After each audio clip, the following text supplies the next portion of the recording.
असली मुद्दा क्या है दीपक जी? देखिए, आज की तारीख में भारतीय जनता पार्टी की सरकार पिछले 10 सालों से केंद्र में चल रही है और पिछले 7 सालों से उत्तर प्रदेश में चल रही है। जनता इनसे स्वास्थ्य, शिक्षा, रोजगार और महंगाई के बारे में बात कर रहा है, जिसका इनके पास कोई जवाब नहीं है। ये पहले देखिए लेकर के आई, ये प्रभु श्री राम को लेकर के आए, तब जनता ने इनसे काम के बारे में पूछा, क्योंकि आज की तारीख में जनता जो है वो काम के आधार पर वोट देना चाहती है। तब ये प्रभु श्री राम की चादर उन्होंने ओढ़ ली। उसके बाद ये हिंदू मुस्लिम पे आए, जिसको जनता ने नकार दिया। फिर ये हमारी बहन बेटियों की, माताओं के मंगलसूत्र पे आ गए, जिसको जो है हिंदुस्तान की महान जनता ने नकार दिया। उसके बाद ये इनहेरिटेंस टैक्स पे आए, जिसको जनता ने नकार दिया। फिर ये हमारे मैनिफेस्टो पे आ गए। अरे हम तो चैलेंज करते हैं प्रधानमंत्री जी को कि 10 मिनट का हमको समय दो, 10 मिनट का टाइम दो, आप हमारे मैनिफेस्टो पे हमसे चर्चा कर लो। अगर आपको कोई चीज़ अगर आपको नहीं समझ में आ रही है तो आप हमसे चर्चा कर लो ना। आप जनता के बीच में लोगों को गुमराह करने का क्यों काम करते हो? तो आज की तारीख में जनता इनसे कोविशील्ड से लेकर के, इलेक्टोरल बॉन्ड से लेकर के, महंगाई से लेकर के, आज उत्तर प्रदेश जो है जिस तरीके से 60 लाख नौजवानों का, 60 लाख छात्रों का पर्चा लीक हुआ, 60 लाख नौजवानों के भविष्य के साथ इस सरकार ने खेल खेलने का काम किया या नहीं किया? 60 लाख लोगों को अगर आप उनके माँ बाप से ही जोड़ लीजिए तो 60 लैक्स इंटू 3 1 करोड़ 80 लाख होते हैं। और 1 करोड़ 80 लाख को अगर आप 80 लोकसभा कॉन्स्टिट्यूंसी अगर आप डिवाइड करेंगे तो 2.25 लाख के कॉन्स्टिट्यूंसी में जो है उनके माँ बाप और छात्र जो है भारतीय जनता पार्टी के खिलाफ है। अभी आप यहाँ विकास, आप चारों तरफ विकास देख लीजिए, आपको चाहे लोहिया पथ देख लीजिए, ये समाजवादी सरकार की देन है। पीछे आपके रिवर फ्रंट है, वो समाजवादी सरकार की देन है। यहाँ से 1 किलोमीटर आगे चले जाइए, मैं समझता हूँ एशिया का सबसे बड़ा जैसो मिश पार्क अगर है कहीं तो उत्तर प्रदेश में और हमारे लखनऊ में, और वो समाजवादी सरकार की देन है। अगर मैं चैलेंज करता हूँ अपने भारतीय जनता पार्टी के प्रवक्ता से, इत्तेफाक से हमारे नामा राशि भी हैं दीपक सोनकर जी, मैं इनको चैलेंज करता हूँ अगर ये उत्तर प्रदेश सरकार की निधि से एक डेवलपमेंट का काम बता दें, कहीं पे इन्होंने शिक्षण संस्थान में इन्होंने कहीं विद्यालय बनाए हो, कोई प्लांट बनाए हो, कोई प्लांट लगाए हो, कोई कारखाना लगाए हो। दीपक, ये जो बात आप कह रहे हैं ये चुनावी मुद्दा बन पा रहा है? बिल्कुल बन रहा है। देखिए ऐसा है ना कि झूठ की हांडी बार बार नहीं चढ़ती है, और बड़े बुजुर्ग कहते हैं, हमारी माताएं दादी कहती थी कि रोटी को पलटते रहना चाहिए। 2 बार, एक बार इधर पलटी, एक बार उधर पलटी, अब तीसरी बार को तो पलटेगी तो रोटी जल जाएगी, वो खाने लायक भी नहीं रहेगी। एक बार इधर पलटी, एक बार भारतीय। क्या नाम है सर आपका? ताराचंद यादव। ताराचंद जी, चुनाव में आप तमाम नेताओं की बात की, आप पूरा समाजवादी भगवा रंग में रंगे हुए हैं, क्या लग रहा है चुनाव में क्या मुद्दा है? चुनाव का मुद्दा ये है कि जनता कह रही कि भूखे भजन न हो गोपाला, ले लो अपन कंठी माला। मैं कहना चाहूँगा कि भाजपा के जो प्रवक्ता बोल रहे थे कि संविधान हम लोगों से खतरा है, या तो प्रधानमंत्री जी झूठ बोल रहे हैं, या अमित शाह जी झूठ बोल रहे हैं, या इनके सांसद फैजाबाद के लल्लू सिंह जी झूठ बोल रहे हैं, जिन्होंने खुला कहा कि हमको 400 सीटें दे तो हम संविधान खत्म कर देंगे। तो पहला सवाल तो ये है। दूसरा ये है कि अभी ये कह रहे हैं कि किसानों का भला के लिए 800 किसान मर गया इस देश के अंदर, तब इनकी आत्मा नहीं बदली थी, इनकी रूहें नहीं कांपी थी? और आज ये कह रहे हैं MSP होनी चाहिए। अरे इनको शर्म आनी चाहिए। आदरणीय परम पूज्य चौधरी चरण सिंह जी ने कहा था कि जब देश की मीडिया हमारी तारीफ करने लगे तो समझ लेना मैं बिक गया हूँ। आज आंसू आ रहे इस बात पर कि ये लोग बिक चुके हैं किसानों के नाम पर, किसानों को बेचने का काम कर रहे हैं। मगर ये पब्लिक है बंदे, ये पब्लिक है, सब जानती है, और जनता बता देगी महंगाई कहाँ गई, हमारी नौकरी कहाँ गई, बॉन्ड कहाँ गया, कहाँ से आपने इंजेक्शन लगाया, उससे भी आपने कमीशन खा लिया। अरे कुछ तो शर्म करें इसके प्रधानमंत्री जी, कुछ तो शर्म करें। ब्रह्मास्त्र दिखा रहे हैं, ब्रह्मास्त्र दिखा रहे हैं। ये इससे बड़ा जो है, इससे बड़ा लगा हुआ है जनेश्वर मिश्रा पार्क में। कुछ और लोग, हाँ आप महिलाएं हमारे साथ है। क्या नाम है मैम आपका? मेरा नाम लता जायसवाल है। लता जी, आपको लगता है कि महिलाओं के मुद्दे को पार्टियां उठाती हैं कि या उनकी बात तो सभी राजनीतिक दल करते हैं लेकिन असल में लड़ाई उनके लिए कोई नहीं करता? देखिए, महिलाएं सबसे ज़्यादा परेशान है महंगाई से। जो पैकेटों में सामान आता है, पैकेटों तो वही हैं लेकिन सामान कम हो गया पैकेटों में से। और महिलाएं बाजार जाती हैं जो सिलेंडर 450 का था, स्मृति ईरानी ले करके उसको सड़क पे घूम रही थी, आज वो 1150 का। ये सरकार जवाब क्यों नहीं देती इस चीज का? हम लोग अपने एक एक करके बाजार जाते हैं, सामान की पैकेट लेते हैं तो उसमें सामान का वजन तो कम है, पैकेट इतनी लंबी है। ये सरकार को नहीं दिख रहा, क्योंकि कंपनियां घूस दे रही है, कंपनियां घूस दे रही है इसके लिए। महंगाई एक मुद्दा है चुनाव में। जी बहुत बड़ा मुद्दा है महंगाई और महिला का सम्मान। जो पिछले ये लोग 10 साल से इनकी सरकार है, डबल इंजन की सरकार है, इन्होंने क्या करा है पिछले 10 साल में? क्या महिलाओं का सम्मान इनको करना नहीं आता है? महिलाओं का सम्मान करें, रोजगार दें, पेपर लीक करना, महिलाओं का अपमान करना, पहलवान महिलाएं हमारी में प्रदर्शन कर रही हैं, इन्होंने क्या किया है 10 साल में? इन लोगों ने क्या किया? ये अपना काम बताए ना, खाली हिंदू मुस्लिम करके, मस्जिद मंदिर करके यही से नेतागिरी करेंगे। पब्लिक समझ गई। अब आप जनता, अब ये इलेक्शन जनता लड़ रही है, जनता ईवीएम एक नंबर से जनता लड़ रही है। बेईमानी मत करिए, जीरो पे जाएंगे आप लोग, जीरो पे जाएंगे। हाँ बताइए, क्या कह रहे हैं, आपका क्या विचार? सर हम ये कह रहे हैं कि अभी हमारे बड़े भैया लोग ये कह रहे हैं कि चोर बता रहे हैं, इनसे बड़ा चोर कोई हो नहीं सकता है कि ये जो है जो 50 किलो की किसान की बोरी की खाद आती थी उसमें से 5-5 किलो करके ये 10 किलो खाद तक चुरा लिए हैं। इनसे बड़ा कोई चोर हो नहीं सकता है। देश में मचा है हाहाकार, जनता ये बोल रही है कि अब की हटाओ बीजेपी सरकार। देश में मचा है हाहाकार, अब की बचाओ।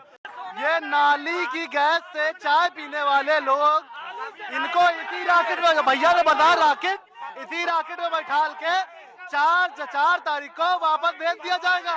बताइए इन सबको। ये गाय का मांस खाने वाले लोग, उनसे चंदा लेने वाले लोग, ऐसे भिखारी पाकिस्तान से 250 करोड़ रुपया लेने वाले लोग, इनको बताओ कुछ शर्म नहीं आती? राम के नाम पे पाकिस्तान से चंदा लेते हैं, गाय काटने वाले चंदा लेते हैं, शर्म नहीं आती है? उस माँ को माँ, गरीब माँ बोल के रो के आज जो दिखा रहे हैं मोदी जी कि मैं ये नहीं हूँ, मैं वो नहीं हूँ, ये जनता देखेगी। तो कब देखेगी जनता? जनता दिखा रही 2024 में 4 तारीख को इसी मिसाइल बैठा के मोदी जी को वापस भेज देंगे। ठीक है, क्या नाम है सर आपका? विभूषण पांडे। विजय जी, क्या लग रहा है जो चुनाव में मुद्दा हो रहे हैं, तमाम लोग कह रहे हैं? मुद्दा मैं सिर्फ एक चीज देख रहा हूँ, हमारे देश का एक premier institute, Indian institute of technology IIT, जिसका विश्व में नाम है, जिसके बारे में लोग विश्व में बात करते हैं, आज IIT रुड़की के 46% स्टूडेंट्स को नौकरी नहीं मिली है। IIT भिलाई के 64% स्टूडेंट को नौकरी नहीं मिली है। जब IIT के स्टूडेंट को नौकरी नहीं मिली है 46% और 64%, तो बाकी किसी की आप क्या उम्मीद करेंगे? आपको परिस्थिति क्या लगता है ये मुद्दा बन पाता है कि हिंदू मुस्लिम मंदिर मस्जिद भारत पाकिस्तान? हिंदू मुस्लिम की बात तब होगी जब आपका पेट भरा होगा, जब आपके घर में नौकरी होगी। अगर आपके घर में नौकरी नहीं हो तो आप क्या करेंगे? ठीक है। अरे हमने कब कहा कि राम मंदिर से हमको परहेज है? वो तो हम माननीय सर्वोच्च न्यायालय का हम आभार प्रकट करते हैं कि जिनके उस पे फैसले से जो है आज वहाँ पे भव्य राम मंदिर बन करके तैयार हो रहा है। जल्दबाजी तो इनको थी। इधर से देखिए आवाज आ रही है, ये लोग कह रहे हैं जय श्री राम जय श्री राम। हम भी कहते हैं जय श्री राम, हम भी कह रहे हैं, हम भी कह रहे हैं, हम भी कह रहे हैं, लेकिन हम इधर से इंडिया इंडिया जिंदाबाद क्या हो जा रही है? ये लोग कहेंगे इंडिया जिंदाबाद, ये लोग कहेंगे इंडिया जिंदाबाद। इंडिया सबसे अधिक नफरत क्यों इनको? और अभी हमारे भारतीय जनता पार्टी के प्रवक्ता जी जो है इधर उंगली उठाए थे, इधर उंगली उठा रहे थे।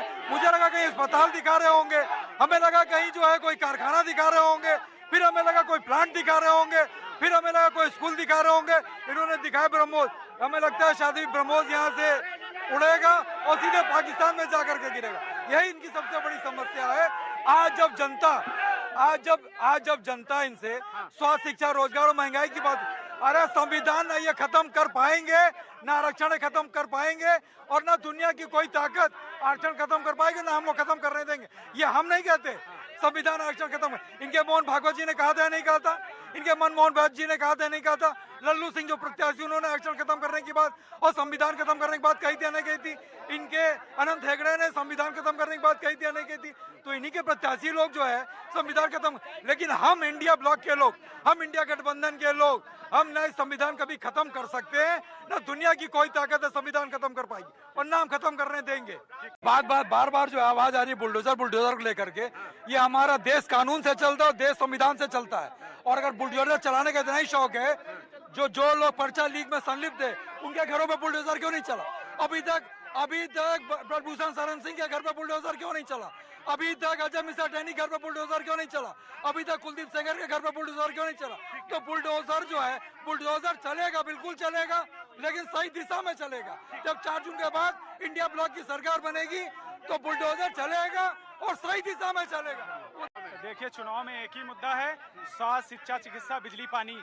आपने देखा होगा ये लीक सरकार है, यूपीपी का पेपर लीक, आरओ का पेपर लीक, नीट का पेपर लीक, ठीक है। कहीं छात्रों के मुद्दे पे ये सरकार एकदम विफल है। आपने देखा होगा नौकरी ना मिलने पे बीएससी का छात्र, एक ब्रजेश पाल नाम का छात्र, अपनी मार्कशीटें जला के आत्महत्या कर लेता है, ठीक है, और कहता माता पिता इस सरकार में हमें नौकरी नहीं मिलेगी। उसके बाद एक वर्षा नाम की छात्रा जब यूपीपी का चुनाव में मुद्दा है युवाओं के लिए यही। और क्या चुनाव में ये 400 पार बोल तो रहे हैं, ये 40 डिग्री में काहे टहल रहे हैं जब इतना ही कॉन्फिडेंस है? तो 400 पार काहे बोल रहे हैं? और ये बताइए, मुख्तार अंसारी जी को भारतीय प्रवक्ता जी ने कहा कि गुंडे हैं, तो राजभर साहब क्या इनके दामाद हैं? पूछे इनसे, पूछिए, दामाद हैं। इनको कोई मुद्दा ना मिले तो जय श्री राम। और कुछ नहीं है। पक्की नौकरी कहाँ है आज? आज पक्की नौकरी नहीं, युवा परेशान है, युवा बेरोजगार है, उस पर कोई पूछा नहीं जा रहा है जी। अच्छा, पक्की नौकरी का, हाँ, मैं ये पूछना चाहिए, ये अग्निवीर पे ये बात करते हैं, अग्निवीर पे लड़कों के जब इनके पिताजी रिटायर हो जाएंगे और लड़का जो रिटायर हो जाएगा और इनके पिताजी नौकरी करते रहे। और दूसरा मुद्दा ये कि आप लोग शिक्षा पे क्यों नहीं बात करते? रोजगारी पे बात करिए, स्वास्थ्य पे बात करिए। पर्चा लीक प्रदेश बन चुका है, ये सारे पर्चे यहाँ लीक हो जाते हैं। ठीक। देखिए, जनता ने इस बार नारा दे दिया है, जो 400 पार का नारा लगा रहे हैं उसे जनता सरहद पार भेजेगी। जहां उनके दोस्त पहले से मौजूद है, नीरव मोदी, विजय माल्या मौजूद है, 400 का नारा लगाने वाले को जनता वही भेजेगी। अच्छा। और जहां तक बात है 400 पार की, इस देश की जनता चुनाव लड़ रही है, कोई पॉलिटिकल पार्टी चुनाव नहीं लड़ रहा है। जनता जवाब देगी इनको 400 पार का नारा लगाने वाले को। क्या नाम मैडम आपका? खड़े जाइए। नाम है मेरा। आपको लगता है कि महिलाओं का मुद्दा चुनाव में है कि महिलाओं को सब राजनीतिक दल सिर्फ चेहरे के तौर पे यूज करते हैं, लेकिन देना नहीं चाहते उनको हक कुछ? कौन नहीं देना चाहता? बिल्कुल देना चाहते हैं। हमारी सरकार में जो महिलाओं को सुविधाएं दी गई, योगी और मोदी की सरकार में तो सब लूट लिया गया, सब लूट लिया, सब बेरोजगार घूम रहे। मोदी सरकार में सब लूट लिया गया, बैंक लूट लिए, बिजली लूट ली, सब पे प्राइवेट रख दिया। और जब चुनावी मुद्दा आता है तो राम नाम का नाम का आड़ लेते हैं और कहते हैं हम राम को लाए। एक बच्चा तो पैदा नहीं कर पाए, राम को कहाँ से ले आए? राम को ये लाए हैं, ये लाए हैं। सर, ये 400 पार की बात भगवान सबके दिल में बसता है, लाया नहीं जाता है। सर, ये 400 की बात करते हैं। ये जब बंगाल गए तो वहाँ बोले कि 200 पार, वहाँ पाए 75 सीटें। दिल्ली गए बोले 45 पार, वहाँ पाए 8 सीटें। इसी तरीके से केरल गए, पाए वहाँ पे 1 सीट। इसलिए इस बार जनता कह रही 400 पार नहीं, तड़ी पार, तड़ी पार, तड़ी पार। देखिए, कह रहा है राम नाम की लूट है, लूट सको तो लूट। अंतकाल यही लोग पछताएंगे जब गद्दी जाएगी छूट, क्योंकि इन्होंने 2 करोड़ नौकरी का वादा किया, नहीं दिया। इन्होंने देश बचाने का नारा दिया, देश बेच दिया। आज जो है कह रहे मंगलसूत्र और तिजोरी पर कांग्रेस और सपा इंडिया गठबंधन की निगाह है, वो इन पर इन लोगों की निगाह है। इसीलिए जनता इनको 4 तारीख को बता ही नहीं देगी, देश से भगाने का काम करेगा। सर, अंतिम कमेंट आप क्या कहना चाहेंगे? लास्ट कमेंट जी। देखिए, जिसको डर हो वो फौज इकट्ठी करे। हमारा एक नेता जो है इंडिया गठबंधन का, वो जो है मोदी से भारी है। और अभी हमारे भाई कह रहे थे ना कि ठग बंधन, हमारा गठबंधन जो है वो देश की देवतुल्य जनता के साथ, तो ये क्या जनता को ठग करने का काम कर रहा है? ये कह रहे हैं 400 पार, 400 पार, जनता कह रही तड़ी पार, तड़ी पार, तड़ी पार। तो जनता भी इनको तड़ी पार करने जा रही है। और हमारा गठबंधन देश की महान जनता से, क्या देश की महान जनता को ठग कहने का काम कह रहे हैं? देश की महान जनता को ठग कहने का काम कह रहे भारतीय जनता पार्टी के लोग। हमारा गठबंधन जो है देश की देवतुल्य जनता, देश की महान, अब की बार तड़ी पार, तड़ी पार, तड़ी पार।